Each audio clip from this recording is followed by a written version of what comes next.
اللہ من الشیطان الرجیم بسم اللہ الرحمن الرحیم۔ عزیز طالبات، جیسا کہ آپ سب جان چکے ہیں، کرونا کے باعث ہم سب نے درس و تدریس کا سلسلہ آن لائن شروع کر رہے ہیں۔ اس سلسلے میں آپ کا یہ کالج کا چینل بنایا گیا ہے، واٹس ایپ گروپ بنائے گئے ہیں تاکہ آپ کی آن لائن کلاسز شروع کی جا سکیں۔ یوٹیوب پر آپ کے لیکچر اپلوڈ ہوں گے۔ واٹس ایپ گروپ پر آپ کسی بھی قسم کے سوالات، اپنی اسائنمنٹس یا ٹاپک کے حوالے سے کوئی بھی ڈسکشن ہو وہ آپ شیئر کر سکتے ہیں، پوچھ سکتے ہیں اپنی ٹیچرز سے۔ آج کا میرا یہ لیکچر جو ہے یہ تعارف قرآن کے حوالے سے ہے، سیکنڈ ایئر کے لیے۔ سیکنڈ ایئر کے ساتھ ساتھ آپ بی ایس کے جتنے بھی طالبات ہیں، تھرڈ ایئر کے جتنے بھی طالبات ہیں، ان کا فرسٹ چیپٹر کمپلسری کا بھی تعارف قرآن ہے۔ جیسا کہ آپ کو اسکرین پر نظر آ رہی ہے، یہ سیکنڈ ایئر کی کتاب ہے۔ فرسٹ ایئر میں آپ نے سیرت کے حوالے سے، تاریخ کے حوالے سے پڑھا۔ سیکنڈ ایئر میں ہم نے قرآن پاک کی تفسیر اور آپ صلی اللہ علیہ وآلہ وسلم کی احادیث کے بارے میں پڑھنا ہے۔ تو اس حوالے سے جب ہم سلیبس دیکھیں گے تو اس میں سب سے پہلے تعارف قرآن ہے، اس سے ریلیٹڈ ٹاپکس ہوں گے۔ قرآن پاک کی بیسک معلومات آپ کو دی جائیں گی، وہی اس کی اقسام، مکی مدنی صورتیں، ان کی خصوصیات، قرآن پاک کی اہمیت کیا ہے، اس کی ویلیو کیا ہے ہماری زندگیوں میں۔ جب ہم قرآن پاک سے اپنا لنک اختیار کرتے ہیں تو کس طرح سے وہ ہماری زندگی پر اثر انداز ہوتا ہے۔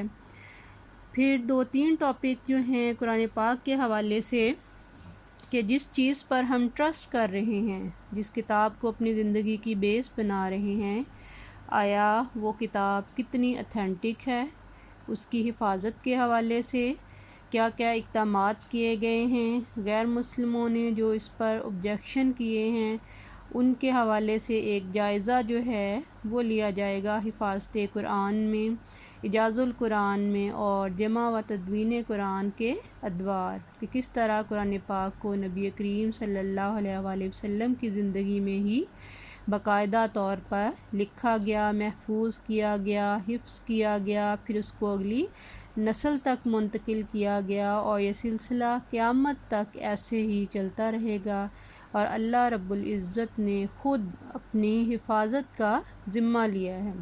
تو اس حوالے سے ہم کوشش کریں گے 2-3 لیکچر میں تعارف قرآن کے حوالے سے بیسک معلومات جو ہیں وہ آپ کو دے دی جائیں۔ جہاں تک بات ہے قرآن پاک کے حوالے سے کہ ہم نے اس کو اپنی زندگی کا مقصد کیوں بنانا ہے، قرآن مجید کا جب ہم مطالعہ کرتے ہیں تو اللہ تعالیٰ نے اس میں انسان کو موضوع بنایا ہے۔ اوورآل پوری مخلوقات جتنی بھی ہیں ان میں انسان کو اشرف المخلوقات بنایا، پھر اس کو ہدایت دی، اور اس ہدایت کے لیے 1,24,000 انبیاء جو ہیں حضرت آدم علیہ السلام سے شروع ہوئے نبی کریم صلی اللہ علیہ وآلہ وسلم پر اس کا خاتمہ کیا گیا، اس لیے آپ خاتم النبیین کہلائے۔ قرآن پاک آخری کتاب ہے۔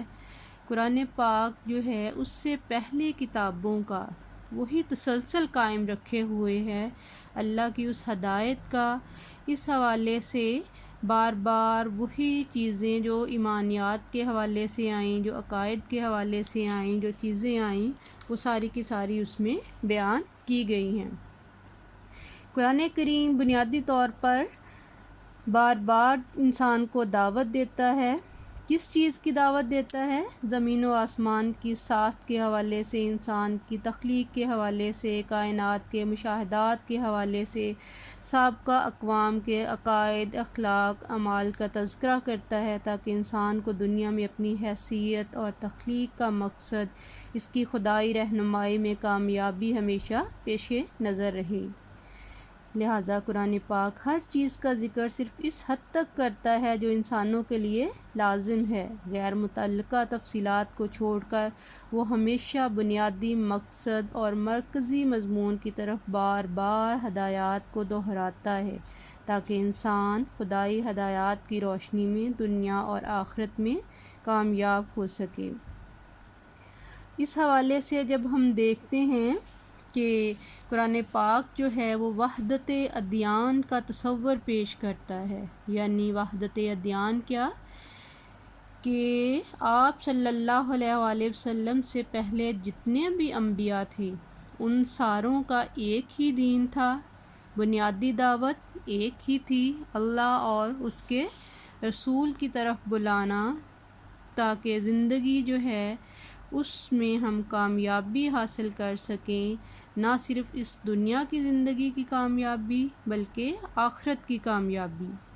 اب اللہ تعالیٰ جب ہم اپنی ہدایات بھیجتے ہیں، اپنی کتابیں بھیجتے ہیں، ہمیشہ سے اس دعوت کا جو طریقہ کار ہے وہ یہی رہا ہے کہ اپنے رسولوں کے ذریعے لوگوں تک ہدایات پہنچائی۔ اب ان کی آواز پر لبیک کہنے والے ہمیشہ ایک خاص طرح کے صالح فطرت لوگ ہوتے ہیں، ان کی مخالفت کرنے والے مفاد پرست لوگ بھی ایک خاص طرح کا کردار رکھتے ہیں۔ اس حوالے سے چیزیں بار بار قرآن پاک میں رپیٹ ہو رہی ہیں۔ عبرت کے حوالے سے اللہ تعالیٰ قصے بیان کر رہے ہیں کہ وہ قومیں جنہوں نے اللہ کی ہدایت کو اپنا لیا وہ کیسے کامیاب ہوئے، وہ قومیں جنہوں نے اللہ تعالیٰ کی ہدایات کو نظر انداز کیا، اپنی خواہشات کی غلامی کی وجہ سے اللہ تعالیٰ کی نافرمانی کی، اس کے رسولوں کو جھٹلایا، اپنی غفلت اور جہالت جو ہے اس کو قائم رکھا، وہ ہمیشہ تباہی کی طرف گئی ہیں۔ قوم عاد، قوم سمود، اس کے بارے میں ہمیں ڈیٹیل میں قرآن پاک جتنی بھی تفصیلات دیتا ہے، اس کا مقصد یہی ہے کہ ہم ان واقعات سے، ان قصوں سے عبرت حاصل کریں اور قرآن پاک کو اپنی زندگی میں ایک مفصل ہدایت نامے کے طور پر، ایک آئین کے طور پر، اصول اور ضوابط کی کتاب کے طور پر لیں۔ یہ کتاب ہدایت ہے کہ اس سے ہم نے اپنی زندگی کے لیے رہنمائی حاصل کرنی ہے۔